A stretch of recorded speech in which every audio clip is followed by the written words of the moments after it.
Chapter 60. Bone Ridge. Back then it took him a couple of seconds to realize what she was talking about. The spire from your vision. The one with 7 seals? Cassie nodded. Yes. In my dream it seemed to be as tall as a mountain. I could even see it from the walls of the human castle, looming in the distance like a crimson spear piercing the skies. When the sun sets, the spire's vast shadow falls over the castle and stretches east, as far as you can see. She was silent for a moment, then added, "The feeling I got when looking at the crimson spire was very similar to what you had described, only much more intense."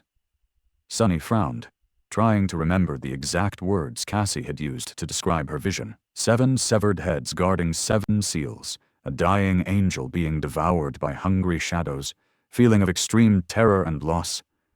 What was the deal with that spire, exactly? Is it crimson because it's made out of the same stuff as the labyrinth? The crimson coral surrounding them was not, in fact, coral. It's just what they called it based on some resemblance, for the sake of simplicity. The actual nature of the strange material remained a mystery.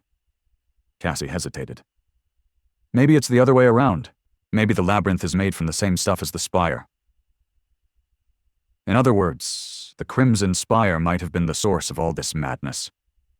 Still, it was just a theory. There was too little information to confirm it.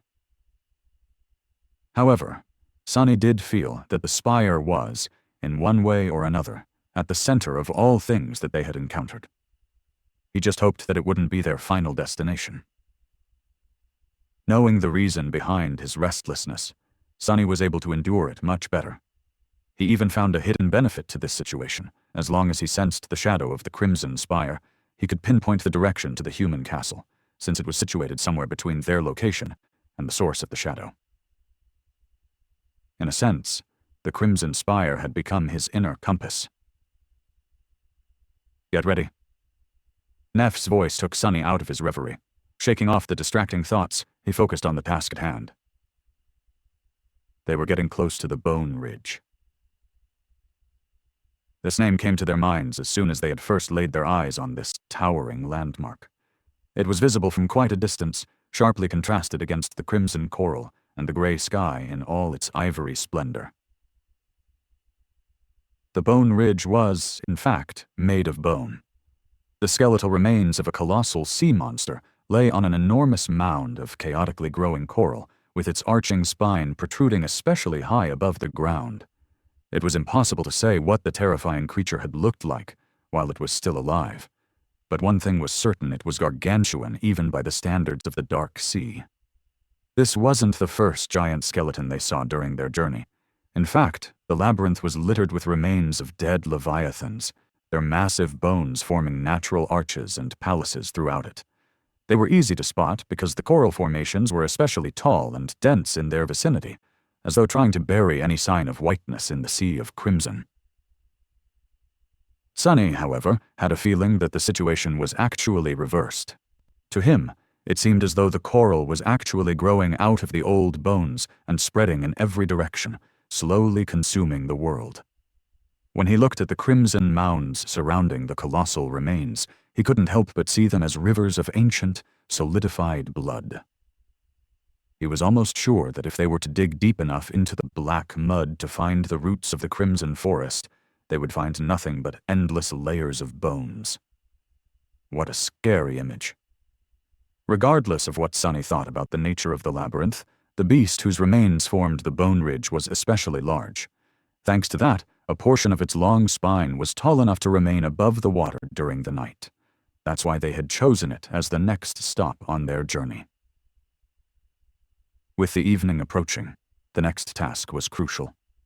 They had to scale the dead leviathan and make sure that no other creature had decided to take shelter in its remains. If something did, they had no choice but to try and kill it, since there was no time to retreat to their previous safe haven. And that, the last step was often the riskiest. Coming to the base of the coral mound, the group moved around it, searching for a convenient path up. Eventually, they arrived in front of the creature's cracked, misshapen skull. With its lower jaw missing or buried under the mud, the upper formed a vast, cavernous cave. Feeling shivers running down his spine, Sonny passed beneath the terrifying palisade of teeth and entered the cave. With his shadow leading the way, they made way to the back of the creature's skull and soon entered the hollow expanse of its spine. Inside the spine, the bone surface under their feet was as wide as a road. Actually, it looked a lot like a highway running through a long tunnel, with stark beams of light falling through the gaps between the massive vertebrae. The tunnel was inclined upward, most of its length hidden behind the bend of the ceiling. Ooh. When the echo entered the spine, its chitin legs produced a loud, echoing clatter. Nephis grimaced. Any movement? Sonny checked with the shadow and shook his head. Changing Star looked forward and slightly lowered her chin. Let's proceed. Despite the fact that the shadow had not noticed any danger, they still summoned their swords before moving forward. It was not their first time being ambushed at the edge of the safety. Luckily, their precautions turned out to be unnecessary. Nothing was hiding inside the gargantuan remains, so they were able to reach the highest point of the spine without having to cut their way through an unknown number of monsters. By the time they got to safety, the sun was already setting. The dark sea was returning, filling the inside of the sea monster's spine with the echoing sound of rushing water. Sonny took the saddlebags off the echo and dismissed it, making their camp instantly feel much roomier. All three of them were in desperate need of a bath. Leaving the girls alone to give them an opportunity to wash themselves, Sonny walked some distance away and sat down, letting his tired body rest. His shadow returned to the lower parts of the spine, watching the black, dim water slowly rise and devour the ivory whiteness. He had to make sure that nothing would crawl out of the water at the last minute. With half of his mind preoccupied with observing the rising tide, the other half was free to wander. Sonny summoned the runes and checked the number of shadow fragments in his possession.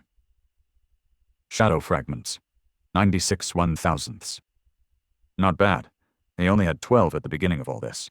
In less than a month, the amount increased dramatically. He was stronger and faster now. He was also more experienced. However, that still left him far inferior to even the weakest nightmare creatures of the Forgotten Shore, in terms of raw physical might, even with the help of the shadow. How long before I'm able to wrestle a scavenger with my bare hands? The answer was pretty obvious. Not to mention extremely disappointing, not before his own shadow core had awakened, which could only happen after returning to the real world. Sonny sighed. Soon, it was his turn to wash. Taking the bottle of endless water from refreshed, rosy Cassie, he walked back to his secluded spot and dismissed the pupetter's shroud. A cold breeze touched his pale skin, making Sonny shiver. He looked down, shaking his head at the amount of dirt, sweat, and dried blood that was covering his body. Being an awakened was not the cleanest of professions. While he was washing up, Nephis used the remaining time before nightfall to make a fire and cook some meat. These days they even had salt to season it. At first, the idea of using the sea salt left behind by the dark sea did not seem very appealing, but after a while, they grew accustomed to it. Salt made every meal they had much tastier.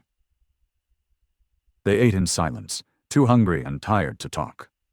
Soon, it was time to sleep. Sonny took the first watch, planning to fit in some sword practice before it was his turn to rest. Going through the motions of the basic kata, he split his mind in two.